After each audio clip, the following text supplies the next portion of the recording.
Para você ligado em todas as plataformas do Spotify, aliás, todas as plataformas de podcast do Spotify, e que você que está nos assistindo hoje no YouTube, estamos começando então agora o episódio número 14 do nosso podcast do Estudante Atleta. Meu nome é Daniel Torelli. Bom dia, Pedro. Hoje estou indo direto ao assunto e seja bem-vindo novamente, de volta.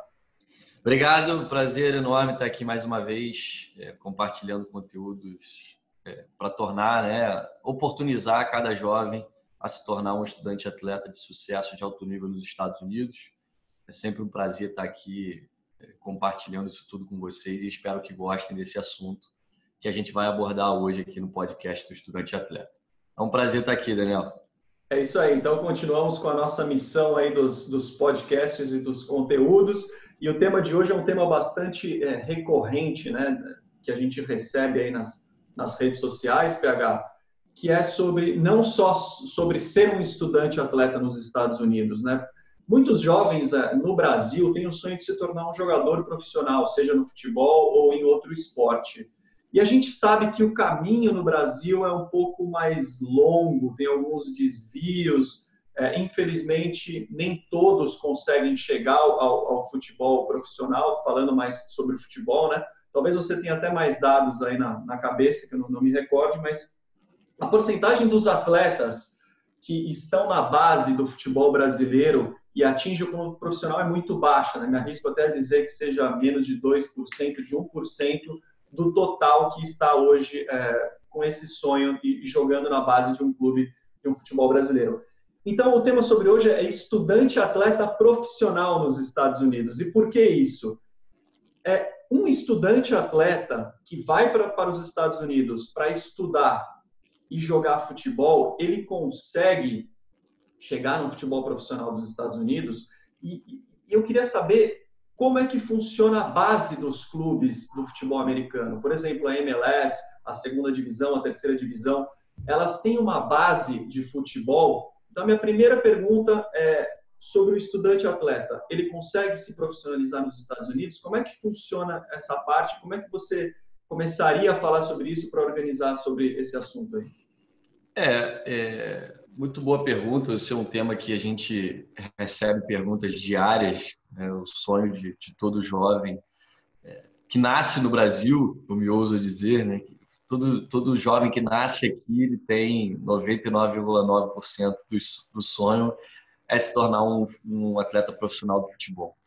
E como você bem falou, os números são muito apertados, né? São muito pequenos para aqueles que realmente conseguem passar na boca do funil. Porque quando a gente fala de futebol de base, Daniel, no Brasil, primeiro antes da gente entrar no mérito dos Estados Unidos, a boca do funil ela é muito larga. Então, você consegue abraçar um número muito grande de atletas. Você tem base em todos os clubes de primeira, segunda, terceira. Todos os clubes precisam ter base. É uma obrigação. Você não pode apenas ter o time profissional. Então, a boca do funil ela é muito mais larga, né? E à medida que você vai passando de categoria, chega no juvenil, chega nos juniores, para passar no profissional, é como se fosse aquele conta-gota, né? Dificilmente cai uma gotinha ali. E como você bem falou, 2%, né, conseguem. E dentro desses 2%, pouquíssimos são bem remunerados, né? Porque ser um atleta de futebol profissional no Brasil significa que você vive daquilo. Você tem a carteira assinada por um clube de futebol, mas você pode ter um salário mínimo na carteira.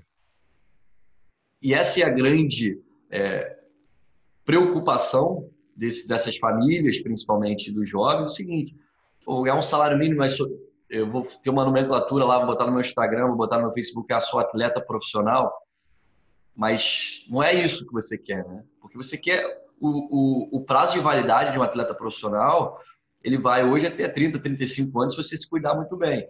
E depois, se você não tiver um diploma, se você não tiver condições de entrar no mercado de trabalho, você vai começar a faculdade aos 35 anos para depois entrar no mercado de trabalho aos 40, de repente.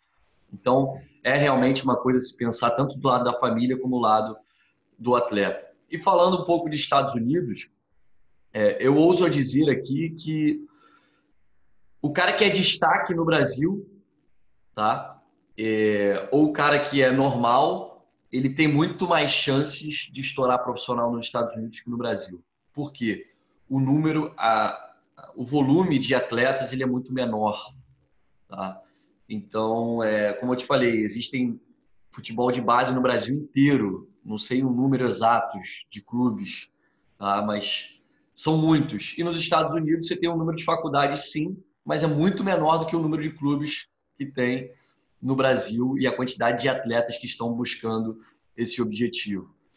E se você realmente for um atleta que conseguir se destacar no esporte universitário, você consegue ser puxado para o futebol profissional nos Estados Unidos ou na Europa. E uma coisa que muita gente não sabe é que não existe futebol de base nos Estados Unidos. O esporte de base, ele é o universitário. Basquete, futebol, tudo, vôlei, né? Então, o que acontece? Por exemplo, a seleção americana feminina que foi campeã, a grande maioria, se não todas, passaram por uma universidade, né? Os casos de basquete, por exemplo, LeBron James não chegou a fazer uma universidade porque ele foi recrutado já no high school. Mas ele não tem o esporte de base, ele passou pelo high school. Tá? Então, se você for um atleta de muito destaque, você não precisa finalizar a faculdade. Mas se você estiver no high school voando baixo, você já pode ser contratado por uma equipe de MLS, por exemplo. Se você estiver no primeiro ano de faculdade e estiver voando baixo, você já pode ser contratado por uma equipe de MLS também. Você não precisa terminar a sua universidade para ser recrutado. E o que acontece que é muito interessante, existem esses casos de estudantes atletas que são recrutados antes do término das universidades, seja no high school, o time ou o patrocinador ele paga para o cara terminar aquela graduação. Então, a gente tem atletas Adidas Generations, que eles falam, que, por exemplo, o cara é recrutado, ele é patrocinado Adidas, a Adidas vai e banca a faculdade para ele continuar cursando, mesmo ele já estando na MLS, porque existe uma grande preocupação com a formação do homem, né, da mulher, do estudante e também do atleta. Então, é aquilo que a gente falou, a carreira do atleta de futebol, existe um risco muito grande. Se você tem uma lesão muito séria, pode perder toda a carreira, e aí? Se você não tem um diploma de uma universidade, não pode entrar no mercado de trabalho.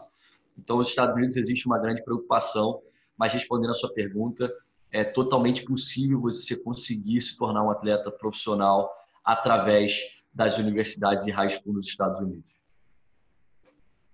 Então, não existe isso por exemplo, eu sei que a principal liga profissional de futebol americana chama-se MLS, né, que é onde estão os times mais famosos, o Orlando City e etc., Chicago Fire.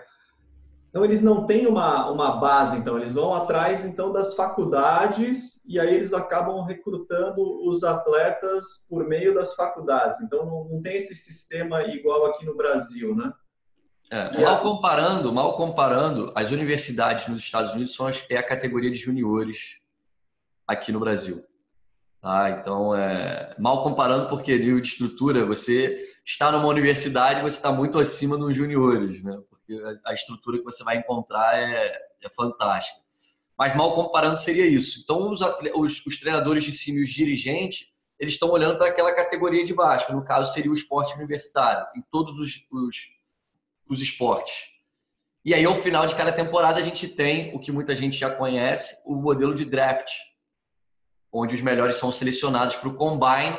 O Combine é onde, por exemplo, tem 600 atletas, dos 600 atletas eu escolho 60, os 60 fazem parte do Combine, que é uma semana de treinamentos com os treinadores observando. Tá? No futebol americano você tem aqueles testes físicos que muita gente conhece de velocidade, agilidade, para ver quem é o melhor ranqueado. No basquete é a mesma coisa, no futebol tem coletivo, né? Então, cada esporte se adapta à sua realidade e os treinadores ficam observando. E aí, no final desse combine, tem um grande evento, o draft, e aí os clubes vão escolhendo de acordo com aquilo. Porque, por exemplo, o time do Orlando City tem a primeira opção de escolha, aí o Chicago Fire tem a segunda, o Golden State Warriors tem a primeira do basquete. Cada time mudando a temporada, que é mais ou menos assim, o time pior colocado, geralmente ele tem a primeira opção de escolha no draft, para escolher o melhor jogador universitário, ele tem esse poder. Tá? E aí algumas vezes gera uma negociação. Por exemplo, eu pego um jogador do Orlando City, por exemplo, mas em troca eu dou a opção de escolha para o Orlando City ser o primeiro no draft. Então, existem algumas negociações. Então, é mais ou menos o seguinte, Daniel, os destaques participam desse combine e aí no combine os treinadores escolhem os melhores, os treinadores e dirigentes escolhem os melhores para o seu time. E uma coisa que muita gente não sabe é que, embora nem todos vão para a MLS, muitos estudantes atletas conseguem ir para a Europa jogar o esporte profissional. O basquete, o futebol, principalmente o vôlei, porque não tem uma liga profissional de vôlei nos Estados Unidos ainda. E você falou até que, no caso lá do jogador da NBA, que ele não passou pela universidade, né? E existe alguma idade, por exemplo, a gente recebe muitas perguntas de meninos, pô, PH, eu consigo com 24 anos me tornar profissional? Eu preciso, então, me formar na faculdade para me tornar profissional? Isso daí você já meio que já adiantou. Então, eu poderia ser recrutado no meu início da faculdade, no meio da faculdade e com qualquer idade? Sim. Existem alguns processos de elegibilidade de ligas, né? Se você vai com uma idade um pouco mais avançada, 22, 23 anos, por exemplo, você provavelmente vai jogar a Liga NAIA, né? Uma Junior College, dificilmente você vai ficar elegível para jogar uma NCAA. Mas muitos atletas de NAIA vão para a Europa jogar futebol profissional após a formatura ou até durante. Tá? Muitos vão durante também, acabam saindo da universidade e vão para jogar na Europa. E que muita gente não sabe que muitos times NAIAs ganham muito de times de NCAA, porque são atletas muito mais maduros, muito mais cascudos, muito mais experientes do que atletas NCAA, que geralmente têm entre 18 e 22 anos. A NAIA tem atleta de 27, 28, já bem rodado aí no esporte, seja ele o basquete, o vôlei, o futebol. Então, é uma liga que permite você jogar com uma idade mais avançada. Mas, respondendo a sua pergunta, é totalmente possível você ser recrutado no primeiro, segundo, terceiro ou no quarto ano. Tá? Geralmente, os times tendem a esperar a graduação desse estudante de atleta, mas tudo é possível e vai depender única e exclusivamente de você e de como você está performando aí no esporte que você está praticando nos Estados Unidos. Então, duas perguntas, então. E se eles me recrutam antes de eu terminar a faculdade, o que aconteceria? Eu não terminaria a minha faculdade, eu não poderia terminar a faculdade. E a segunda pergunta com relação às ligas, né, que você citou. Eu acho até que vale um podcast falando especificamente de cada liga, porque são algumas ligas universitárias, né? E desculpa, só para não esquecer, eles recrutam de alguma liga específica ou você jogando em todas as ligas você poderia ser recrutado também? Então, essas duas. Então, só para resumir... Na verdade, quando você fala de ser recrutado e vira um atleta profissional, você quebra a elegibilidade. Você não pode mais jogar o esporte universitário, então você não pode mais ter, caso você tenha uma bolsa, você não pode mais ter bolsa. Tá? Então, o que muita gente faz, no caso principalmente de MLS, né? Ou de NBA, NFL, que são as ligas de esporte profissional nos Estados Unidos. O time paga, o patrocinador paga para concluir essa universidade. Tá? Aí fica a critério do atleta querer completar ou não e postergar isso aí, adiar isso para depois do encerramento da carreira. Mas quando você vai para a Europa, dificilmente isso acontece, a não ser que você chegue a um acordo com o clube, porque é uma cultura um pouco mais diferente. Né? Eu acho que esse modelo a gente só vê realmente nos Estados Unidos e Canadá. Essa combinação em alto nível entre esporte e educação. Com relação às ligas, Daniel, primeiro falando das ligas universitárias, a gente tem a NCAA 1, Divisão 1, que é a principal e a mais conhecida, a NCAA Divisão 2 e a NCAA Divisão 3, são 3 divisões. A NAIA a gente tem a NAIA a gente tem uma divisão para o futebol, a gente tem divisão 1 e divisão 3 para o basquete, para o beisebol. Então, depende do esporte e a NAIA é considerada a segunda principal liga universitária nos Estados Unidos. E depois a gente tem ligas aí de Junior College, né, que é a NJCAA, divisão 1 e 3. O futebol vai começar a ter a divisão 2 a partir de 2020. E a gente tem algumas ligas cristãs e algumas outras ligas que estão surgindo aí na esfera universitária, que tende aí a aquecer mais ainda esse mercado de estudantes atletas internacionais e estudantes atletas também norte-americanos. E com relação às ligas profissionais e semiprofissionais, a principal, como você bem falou, é a MLS, né? Onde a gente tem aí uma grande curiosidade dessas ligas, tanto de universidade como profissionais, não existe subir ou descer de divisão, tá? Independente de como você for muito bem ou muito mal, você permanece naquela divisão, a não ser que a escola opte a descer ou subir. E isso é muito baseado em investimento e infraestrutura de cada instituição de ensino. Então, não tem subir ou descer de divisão, tá? Que fique bem claro isso aí, que tem muita gente que confunde. Então, no lado principal, a gente tem a MLS como principal. A segunda, hoje em dia, é a USL, que tem 3 divisões. A USL 1, que é considerada a segunda divisão dos Estados Unidos.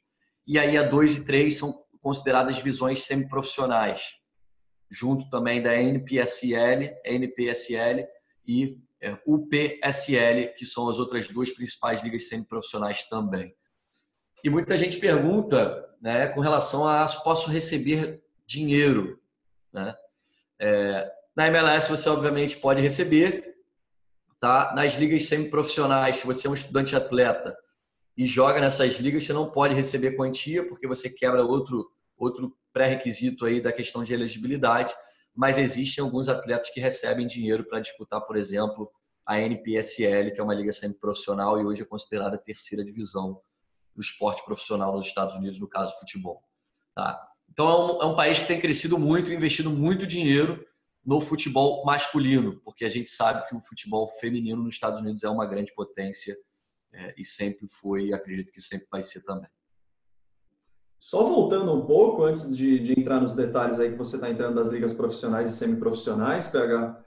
Então, pelo que eu entendi, assim, por exemplo, no Brasil, se você quiser se tornar um atleta profissional no futebol, por exemplo, que a gente acaba falando mais, né? Se você não bater um profissional até os 17 anos, 18 anos, assim, as chances começam a diminuir muito mais, né? Então, e nos Estados Unidos você tem essa oportunidade, então, até os 24, 25, até a sua formatura. Então, suas chances aumentam muito mais, né? Com relação à idade, né? Falando, né? Exatamente.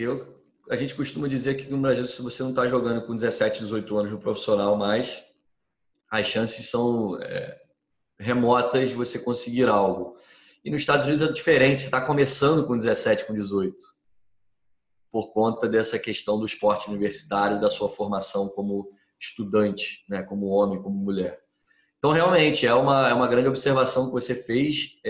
Muitos jovens na Europa que jogam em grandes clubes na base e não estão sendo muito aproveitados, eles vão para os Estados Unidos e muitos deles conseguem bater em clubes profissionais nos Estados Unidos e na Europa quando retornam. Por quê? É exatamente sobre isso. Eles estão estourando a idade, eles vão para os Estados Unidos e eles ganham um fôlego maior. Porque eles, exatamente como você falou, com 23, 24, 25 anos ainda é possível se tornar um atleta profissional. Então, é uma escolha, Daniel. Eu sei que é muito difícil você, por exemplo, estar numa base de um Flamengo. Eu falo base em todos os esportes, tá, gente? Natação, vôlei, basquete. Num clube grande, no Vasco, no Botafogo, no São Paulo, no Corinthians, e você querer largar ali, você está brigando por uma posição, você fala, pô, para os Estados Unidos eu vou começar tudo do zero. Mas as chances são, acredito que, maiores de você conseguir estourar no esporte universitário do que ficar brigando aqui com milhões e milhares de atletas que querem realmente esse sonho de se tornar um atleta profissional. Então, é um direito de escolha que todo mundo tem, né? Esporte universitário nos Estados Unidos para tentar chegar no profissional ou tentar realmente o esporte profissional aqui no Brasil. Mas, sem dúvida, se eu tivesse um potencial interessante no esporte, eu optaria por tentar essa oportunidade em território norte-americano. E voltando, falando sobre as ligas universitárias que você citou, existe alguma liga que esses clubes profissionais e semiprofissionais eles olham com mais atenção para procurar um estudante atleta? Ou essa oportunidade pode acontecer para um atleta de qualquer liga? Como é que funciona mais ou menos essa parte? Não sei se você já tocou agora no assunto, eu não me recordo agora, mas só para tirar essa dúvida. Ainda é, né? A NCAA, como é a principal liga, a NCAA Divisão 1, ela é a que realmente tem o maior número de atletas draftados para a MLS. Mas a NAIA é muito bem vista na Europa, dependendo dos seus números, estatísticas e performance durante os seus anos como estudante-atleta nos Estados Unidos. Porque são atletas mais cascudos, mais experientes. Isso realmente, quando joguei nos Estados Unidos, eu joguei a Liga NAIA, pela questão da idade e também a questão de elegibilidade. Eu joguei com os atletas que tinham jogado em altíssimo nível no Brasil e na Europa, voltaram para os Estados Unidos, depois retornaram aos seus países e continuaram a carreira. Então, realmente, a NCAA Divisão 1 tende a ser uma vitrine muito boa para a MLS e a NAIA tende a ser uma vitrine muito boa para o mercado europeu e para o mercado ali africano, né? Na África, também tem bastante interesse nesses atletas mais rodados e mais maduros. Você falou também sobre o futebol feminino, né? A gente, aqui no Brasil, a gente vê muitas reportagens, né, do futebol feminino americano e até algumas brincadeiras de que o futebol feminino nos Estados Unidos, a seleção feminina americana é melhor que a masculina, né? Então, seria um jogo duro, hein? Seria um jogo duro? Seria um jogo duro. E aí, só para reforçar, então, a todas as atletas aí, as meninas, as mulheres aqui do Brasil, as oportunidades nos Estados Unidos para o futebol feminino também são gigantescas e eu posso dizer que são até maiores que do futebol masculino. Por exemplo, teria menos competitividade, tem menos meninas meninas brasileiras procurando essa oportunidade nos Estados Unidos. A palavra é exatamente essa. Existe muito menos competitividade para o estudante atleta internacional. Do lado dos homens, existe uma demanda muito grande, né, de estudantes atletas internacionais que querem uma oportunidade em uma universidade ou high school americana. E no lado feminino, a competitividade é muito menor.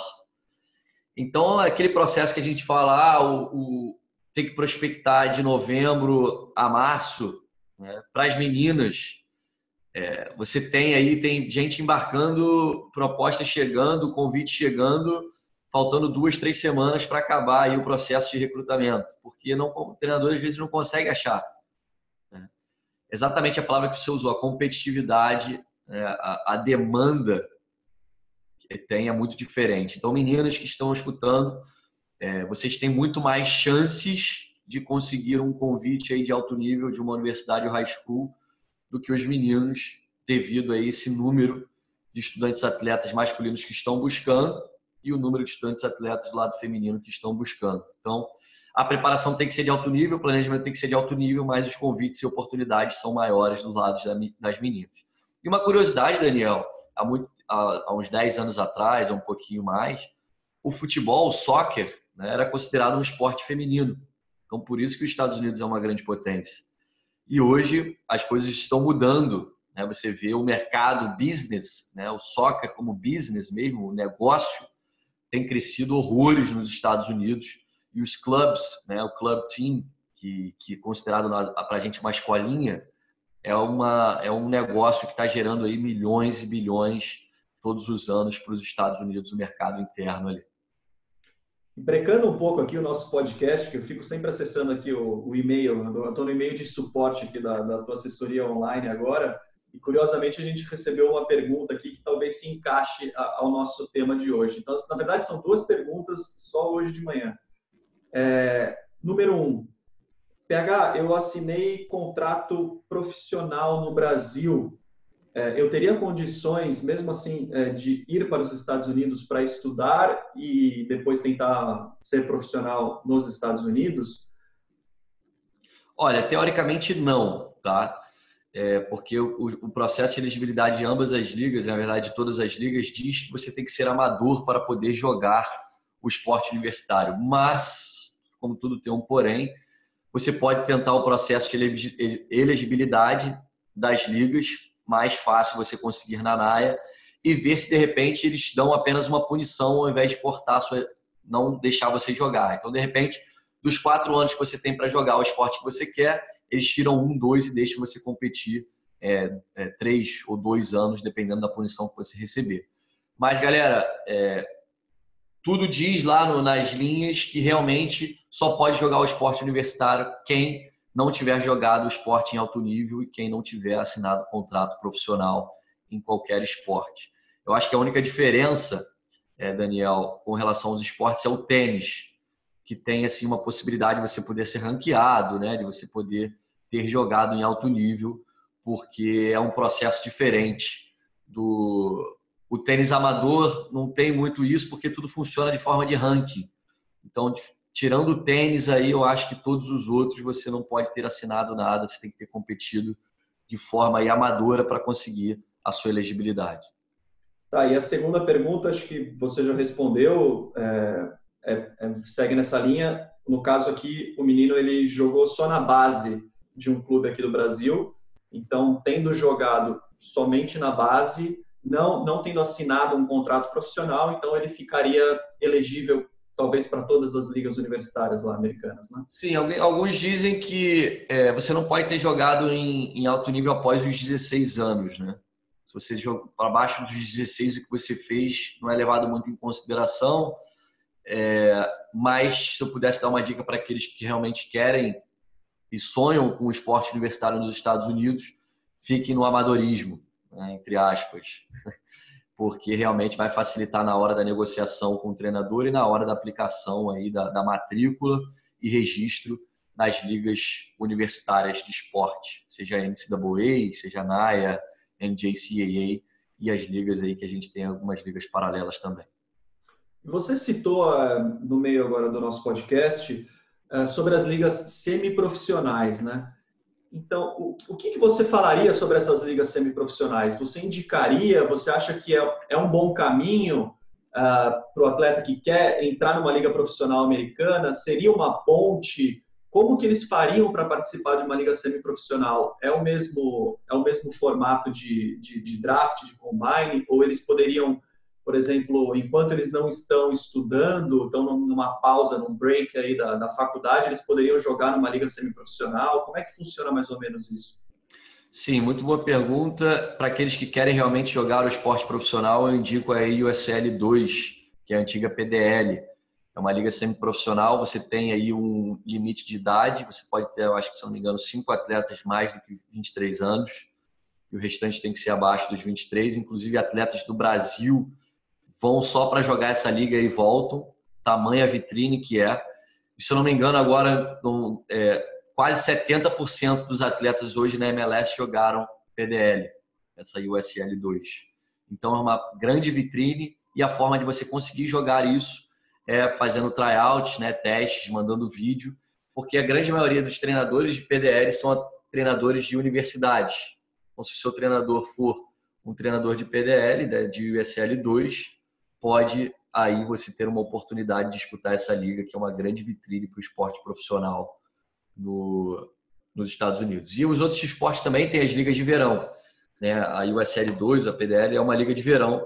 Então, se você joga vôlei, basquete, existem também essas ligas que você pode complementar aí como uma grande vitrine para aqueles que sonham realmente em viver do esporte profissional quando estiverem durante a universidade ou quando encerrarem aí, conseguirem um diploma e dar um salto aí para outro nível, né? Next level, como eles dizem, porque você sai de ser um estudante atleta para se tornar um atleta profissional e viver do esporte. Então, o processo é basicamente similar a prospectar uma oportunidade na universidade. Você teria que enviar o seu material de vídeo para esses clubes das ligas semiprofissionais e tentar essa vaga no time? Seria mais ou menos... Mais ou menos assim. Você tem um grande facilitador que é o seu treinador. Então, se você tem um treinador como amigo e realmente ele te vê como um atleta de alto nível, a indicação do seu treinador é tudo, porque esses treinadores buscam referências e a referência que ele vai ter é a do seu treinador. Então, galera, uma dica que eu dou: tenha um treinador como seu melhor amigo, mesmo se você não o considerá-lo, né? Porque ele é um grande divisor de águas, é um grande facilitador, tanto nos momentos de dificuldade que você tem, que precise de repente de um hospital, que você precise de uma ajuda, que você esteja mal, ele pode te ajudar, e também nessa questão de indicação, tanto para a liga profissional, liga semi-profissional. Se você está numa junior college e precisa transferir, esse treinador da sua Junior College atual também vai te ajudar muito nesse processo de transferência. E aí a pergunta que não quer calar, que essa acho que você recebe bastante. Nessas ligas semiprofissionais, a MLS a gente sabe que sim e muito bem, né? Nas ligas semiprofissionais, PH, quanto que vão pagar para eu jogar lá, meu? Pô, jogo bem. Eles vão me pagar? Paga para jogar nessas ligas? Na PDL, na USL 2 não pode, porque você é um estudante atleta, né? Você não pode receber, você recebe alimentação e moradia. Tá? Agora, existe a NPSL, né? Que alguns clubes pagam, por exemplo. A USL 1, que é a divisão 2, paga-se. Você recebe aí cerca de 30, 40 mil dólares ano, tá? Na USL. Na MLS você pode ganhar bem mais. Na NPSL eu diria que aí 10, 20 mil dólares ano. Não é uma quantia considerável, mas é uma grande porta de entrada para um mercado aí europeu, para ser chamado para USL 1, MLS, enfim. Tudo vai depender realmente do quanto você performar nesse teu clube atual, se você vai chamar realmente a atenção de outros clubes de ligas com mais expressão e de ligas maiores. Então tá aí, acho que um grande leque aí de oportunidades, não só para o estudante atleta, para o estudante atleta profissional, né? Para se tornar profissional nos Estados Unidos, que seria muito menos competitivo que no Brasil.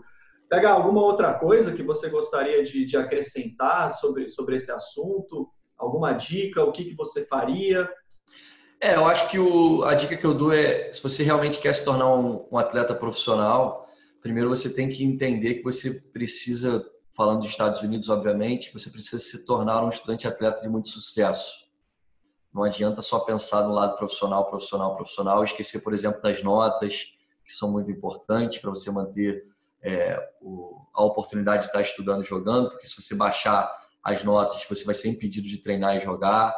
Então, o atleta profissional nos Estados Unidos, ele só realmente consegue isso se ele for um estudante atleta de muito sucesso. Então, a dica que eu dou para esses jovens, tanto homens como mulheres, é realmente se dedicar no período de high school e faculdade para que eles possam chegar no esporte profissional de uma maneira mais fácil, de repente, né, e com mais prestígio no momento que eles pousarem e aterrissarem nesses clubes, e seja ele de qualquer esporte que você pratica, o vôlei, basquete, futebol, mas realmente pensem primeiro como um estudante atleta, sem nunca deixar de sonhar o esporte profissional, mas não adianta só pensar no esporte. Você tem que levar em consideração aí, você precisa das suas notas e você precisa da questão da disciplina, do comprometimento, do foco, para realmente chegar aonde você quer chegar. Aproveitando essa sua dica, então, o estudante brasileiro que está muito focado em se tornar profissional, se por um acaso não consiga se profissionalizar nos Estados Unidos, está tudo perdido? O que ele vai fazer da vida? Eu acho que o que você falou aí é bastante importante, né? Ele se mantém um estudante atleta, um estudante também de alto nível, acho que não estaria tudo perdido, né? Não, e assim, Daniel, tem muita gente que só enxerga os Estados Unidos MLS, né? MLS. Você tem o mundo inteiro, tem clube no mundo inteiro. Às vezes na Europa você vai ganhar mais que se fosse por uma MLS, por exemplo, fosse por uma USL. Então, por isso que eu falo, foquem primeiro como um estudante atleta de alto nível. E aí depois as oportunidades vão vir de ambos os lados, tanto no mercado de trabalho como no esporte profissional, se assim você fizer por onde durante o período de universidade. Então, o melhor lado dos Estados Unidos, primeiro, é a transformação que você tem, né? Deixa de ser uma menina ou um menino para se tornar um homem ou uma mulher. E segundo, o leque de opções e oportunidades que você vai ter ao conseguir aí encerrar o seu ciclo como um estudante atleta. PH, muito obrigado. Se você não tiver mais nada aí para acrescentar, eu fico olhando aqui para o lado porque tem a nossa colinha dos calendários. Então, eu encerro aqui o nosso 14º podcast do Estudante Atleta. Obrigado novamente, PH. Valeu, galera. Um prazer. Espero que tenham gostado aí desse tópico. Eu acho que é de muito interesse de muitos por aí, né? E não esqueçam aí de dar aquele like no YouTube, de compartilhar com os amigos e também salvar aí esse vídeo se você gostou no Spotify e compartilhar com a galera que tem o interesse em se tornar um estudante atleta de alto nível e quem sabe aí conseguir atingir o nível profissional viver do esporte. Mais uma vez, obrigado aí, Daniel. Encerramos com chave de ouro esse 14º e que venham muitos outros. Valeu! Abraço, valeu!